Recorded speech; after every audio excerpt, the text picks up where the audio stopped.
ఇక చూడండి, లోక్సభ ఎన్నికల్లో రిగ్గింగ్ అంట. 70 నుంచి 100 సీట్లలో అక్రమాలు జరిగినాయి. వాటిలో 15 సీట్లు తగ్గినా మోదీ ప్రధాని కాకపోతుండే. రాహుల్ గాంధీ కామెంట్స్. 2014 నుంచి ఎన్నికల్లో రిగ్గింగ్ జరుగుతున్నది. మాకు 3 రాష్ట్రాల అసెంబ్లీ ఎన్నికల్లో ఒక్క సీటు రాకపోవడం ఏంది? ఎన్నికల అక్రమాలపై 100% ప్రూఫ్స్ ఉన్నాయి. దేశంలో ఎన్నికల సంఘం డెడ్ అయింది. ఇక ఏఐసిసి రాజ్యాంగ సదస్సులో ప్రసంగం, మోదీ చేతిలో ఈసీ కీలుబొమ్మ అంటూ ఖర్గే, రాజ్యాంగం మంది అయిందంటూ సోనియా. ఇక లోక్సభ ఎన్నికల్లో రిగ్గింగ్ జరిగిందని, లేకపోతే నరేంద్ర మోదీ ప్రధాని అయ్యేవారు కాదని లోక్సభ ప్రతిపక్ష నేత రాహుల్ గాంధీ అన్నారు. 2024 లోక్సభ ఎన్నికల్లో 70 నుంచి 100 సీట్లు రిగ్గింగ్ జరిగిందని సంచలన ఆరోపణలు చేశారు. వీటిలో కనీసం 15 సీట్లు తగ్గినా మోదీ ప్రధాని అయ్యేవారు కాదన్నారు. దేశంలో ఎన్నికల సంఘం డెడ్ అయిందని ఫైర్ అయ్యారు.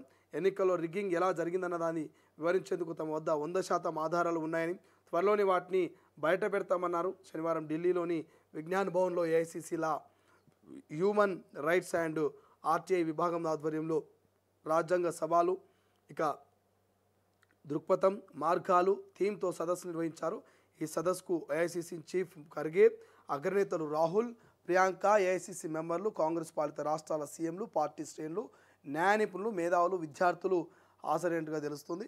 సో మోదీని గద్దె దించుతామంటూ వచ్చే లోక్సభలో బీజేపీకి 150 సీట్లు కూడా రానివ్వమంటూ సీఎం కామెంట్స్.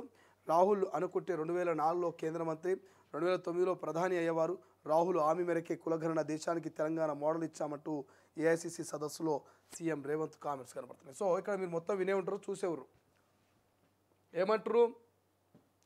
లోక్సభ ఎన్నికల్లో రిగ్గింగ్ జరిగిందంట.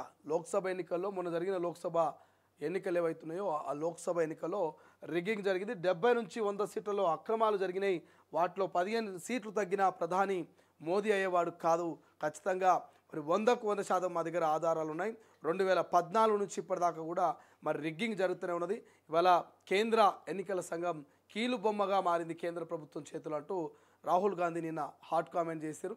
సో మరోవైపు ముఖ్యమంత్రి రేవంత్ రెడ్డి పోయినటువంటి ఆ నేపథ్యం అక్కడ ఖచ్చితంగా రాహుల్ గాంధీ అనుకుంటే ప్రధాని అయ్యేటోడు, మంత్రి అయ్యేటోడు, కానీ అనుకోలేదు.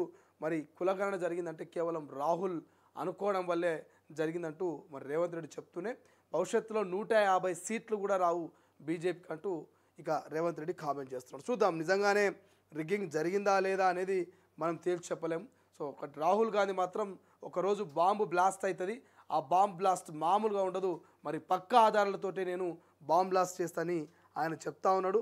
ఖచ్చితంగా మరి నా దగ్గర ప్రూఫ్స్ ఉన్నాయని చెప్తున్నాడు. ఆ ప్రూఫ్స్ ఏందనేది మనం భవిష్యత్తులో చూడాల్సిన అవసరం ఉంది. బట్ 100కు 100% మాత్రం మోదీని గద్దె దించుతామని బలమైనటువంటి ఆధారాలతోని ముందుకు వస్తా అని రాహుల్ గాంధీ చెప్తున్నాడు. చూద్దాం ఏం జరుగుతుంది. ఇక గొర్రెల స్కామ్ డబ్బు ఎటుపోయింది.